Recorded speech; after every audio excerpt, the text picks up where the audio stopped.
아브라함이 99세 때에 여호와께서 아브라함에게 나타나서 그에게 이르시되 나는 전능한 하나님이라. 너는 내 앞에서 행하여 완전하라. 내가 내 언약을 나와 너 사이에 두어 너를 크게 번성하게 하리라 하시니, 아브라함이 엎드렸더니 하나님이 또 그에게 말씀하여 이르시되 보라, 내 언약이 너와 함께 있으니 너는 여러 민족의 아버지가 될지라. 이제후로는 내 이름을 아브람이라 하지 아니하고 아브라함이라 하리니, 이는 내가 너를 여러 민족의 아버지가 되게 함이니라. 내가 너로 심히 번성하게 하리니 내가 내게서 민족들이 나게 하며 왕들이 내게로부터 나오리라.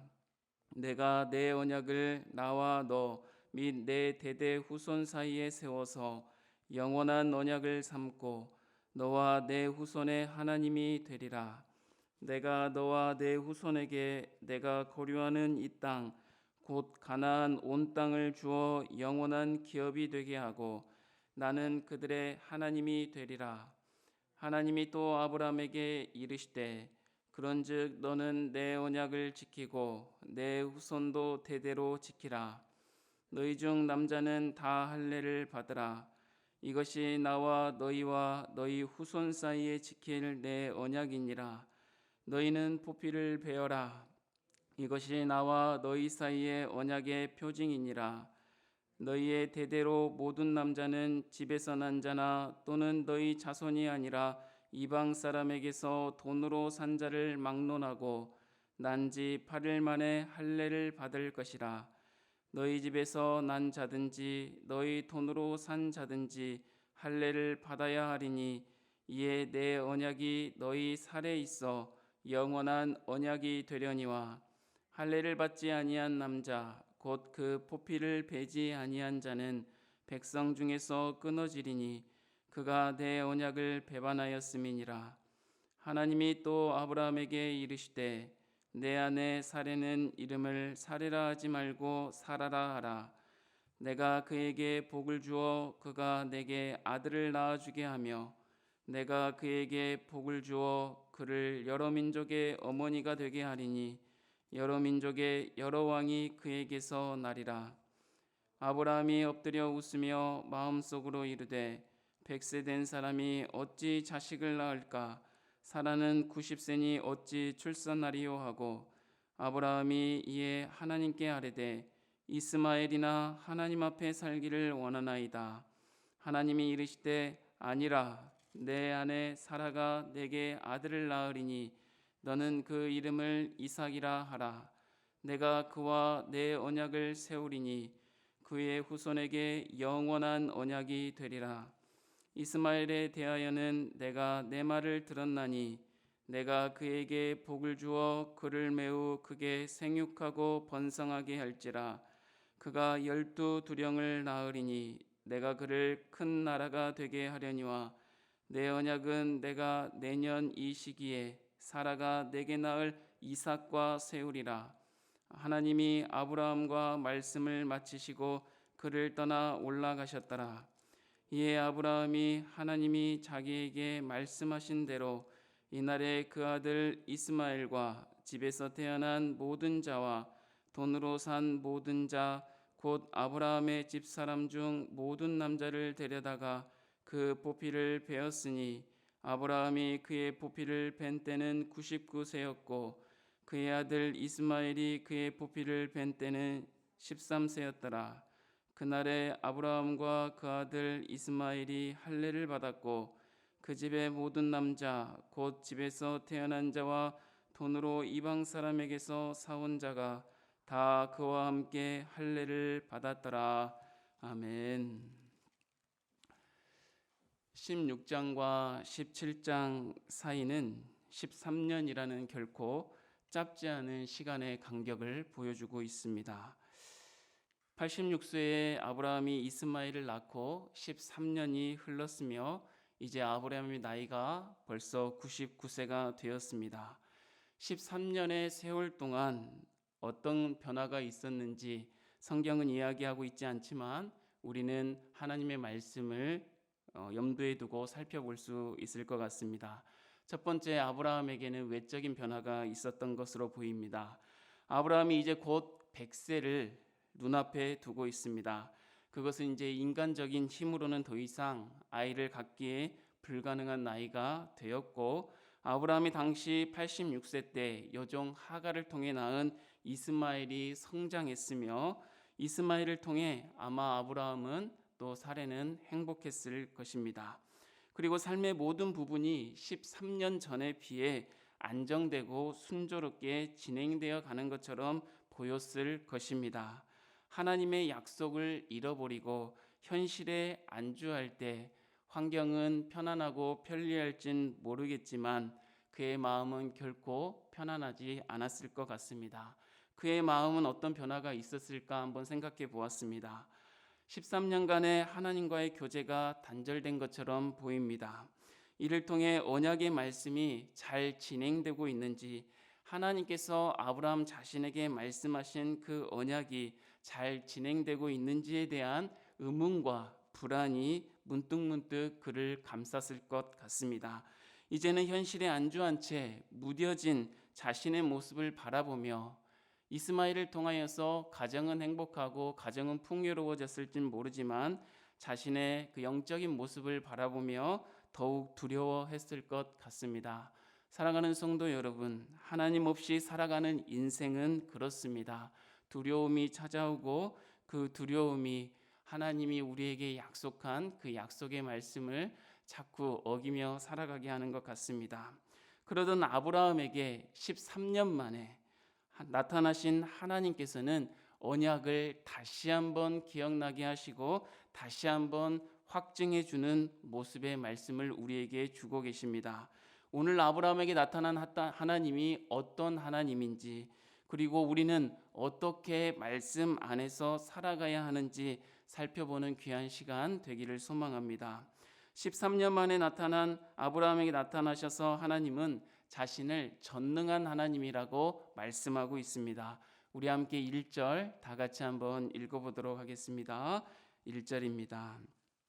아브라함이 99세 때에 여호와께서 아브라함에게 나타나서 그에게 이르시되 나는 전능한 하나님이라 너는 내 앞에서 행하여 완전하라. 하나님께서 왜 자신의 수많은 이름들 중에 전능한 하나님을 강조하여야 했을까 한번 생각해 보면 좋겠습니다. 첫째는 아브라함의 현재 상태를 보여주고 있는 것 같습니다. 아브라함은 어땠습니까? 본토 친척 아비 집을 떠나서 하나님께서 아브라함에게 지시할 그 땅으로 가는 갈 바를 알지 못하고 믿음으로 순종하여 나아갔던 아브라함의 모습 아니었습니까? 그것이 아브라함의 시작이었습니다. 그러나 지금은 어떻습니까? 그의 삶에서 전능하신 하나님에 대한 기억과 믿음이 점점 사라져가 있는 상태라는 것입니다. 그 모습을 보고 하나님은 다시금 자신이 어떤 하나님인지, 전능한 하나님임을, 갈대아 우르에서 이끌어내고 하란에서 갈 땅을 지시하시고 인도하셨던 전능한 하나님이시라는 것을 다시 한번 기억하기를 원하신 것 같습니다. 두 번째로는 이렇습니다. 하나님의 나라가 어떤 나라인지 다시 한번 아브라함에게 기억하게 하시는 것 같습니다. 앞으로 전개해 가실 하나님 나라, 그 나라는 어떤 나라라고 했습니까? 사람이 주어가 되는 나라가 아니라 누가 주어가 되는 나라라고 했습니까? 하나님이 주어가 되는 나라, 하나님이 계획하고 하나님이 인도하시며 하나님이 약속을 성취하여 가시는 그 나라, 하나님이 주어가 되는 하나님의 나라는 전능하신 하나님께서 인도하신다라는 것을 다시 한번 말해주고 있습니다. 자신을 전능하신 하나님이라고 말씀하신 하나님은 아브라함에게 이렇게 이야기합니다. 너는 내 앞에서 행하여 완전하라 라고 말씀합니다. 행하여라는 단어는 자기 스스로 걷는다라는 의미를 가지고 있으며, 완전하다라는 이 단어 타밈은 흠이 없는 재물을 표현하면서 사용된 단어입니다. 아브라함에게 그러므로 무엇라고 이야기하고 있습니까? 하나님께서 흠이 없이 스스로 걸으라 라고 이야기하고 있습니다. 그런데 여기에서 중요한 것은 무엇입니까? 과연 누구 앞에서 걸으라고 말씀하고 있는 것입니까? 하나님의 말씀을 보니까 내 앞에서 행하여 완전하라 라고 말씀하고 있다는 사실입니다. 내 앞은 누구 앞입니까? 하나님 앞입니다. 내 앞은 나의 얼굴을 향하여 라는 뜻입니다. 그러므로 하나님을 향하여 흠이 없이 걸으라고 하나님께서는 말씀하고 있는 것입니다. 사랑하는 성도 여러분, 지금까지 우리는 수없이 많은 선택의 순간을 맞이하며 살아왔습니다. 오늘 하루도 그러할 것입니다. 선택을 다른 말로 하면 길을 정하는 것입니다. 하나님의 길을 따라 걸을 것인가, 아니면 세상의 길을 걸을 것인가, 하나님의 말씀을 따를 것인가, 사람의 말을 따를 것인가. 이것이 13년 만에 나타나신 하나님께서 아브라함에게 던지신 메시지이자 아마 하나님의 마음이 아닐까 생각해 봅니다. 오늘 우리에게 말씀하시는 전능하신 하나님께서 우리가 세상 앞에서 우리의 소견대로 옳은 대로 살아가는 것이 아니라 하나님 앞에서 흠이 없이 걸어가기를 원하신다는 그 마음을 기억했으면 좋겠습니다. 자신이 전능하신 하나님이라 말씀하시고 하나님 앞에서 완전히 행하라 말씀하신 하나님께서는 이제 이어지는 2절 이하의 본문을 통해서 언약을 재확증해 주십니다. 언약을 할례를 통하여서 확증해 주시고 이름을 변경하는 모습을 통하여 확증해 주고 계십니다. 아브라함을 아브라함으로 변경해 주시고 사레의 이름을 사라라 변경해 주십니다. 여러분, 이름이 바뀌어서 이름을 서로 부르면 어떤 마음이 들겠습니까? 자신의 이름을 서로 불러주며 무엇을 기억하게 하시는 것입니까? 하나님을 기억하게 하신다는 것입니다. 이름을 변경해 준다는 것은 마음에 하나님의 말씀을 새기라라는 의미를 우리에게 주고 있습니다. 그리고 두 번째로 할례를 행하게 하시는데, 할례는 무엇입니까? 베는 것, 잘라내는 것입니다. 이것은 또 어디에다가 하나님을 새기는 것입니까? 우리의 몸에 새기는 것입니다. 여러분, 결단은 무엇이라고 생각합니까? 결단은 묶는 것이 아니라, 할례를 통하여 볼 때 결단은 묶는 것이 아니라 잘라내는 것입니다. 잘라내어 우리의 몸에 새기는 것입니다. 너는 내 앞에서 행하여 완전하라는 하나님의 말씀을 따라 아브라함은 다시금 약속의 말씀을 믿고 할례를 충실히 이행했습니다. 두 번이나 반복된 할례의 진술은 그의 순종이 얼마나 처절했고 약속에 대한 그의 믿음이 얼마나 확고하여 가는지 보여주고 있습니다. 사랑하는 성도 여러분, 하나님의 약속이 현실이 되게 하는 것은 다른 것이 없습니다.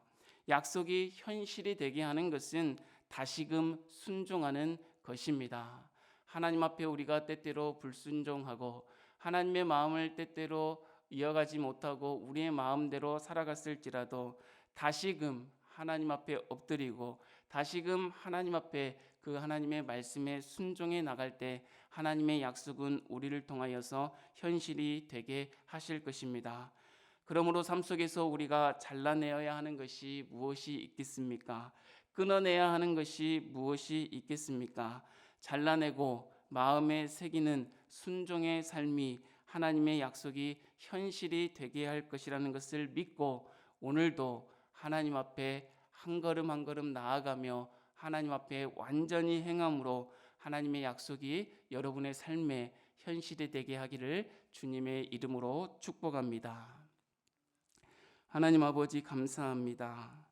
오늘도 우리에게 말씀하여 주시고 이 하나님의 약속, 우리에게 말씀하신 하나님의 약속이 지워지지 않고 잊혀지지 않으며 오늘도 하나님 앞에 기도하는 자들을 통하여서 전능하신 하나님의 신실함으로 반드시 성취될 것을 말씀하여 주시니 감사합니다. 그러나 우리가 기억하게 하여 주시옵소서. 약속이 현실이 되도록 우리가 하나님 앞에 하나님의 말씀에 순종할 수 있도록 기억하고 살아갈 수 있도록 은혜 베풀어 주시옵소서. 오늘 우리가 잘라내고 마음에 새겨야 할 순종의 삶이 무엇인지 생각하게 하시고 오늘도 겸손히 하나님과 동행하는 우리가 되어지게 하여 주시옵소서. 예수님의 이름으로 축복하고 기도하옵나이다. 아멘.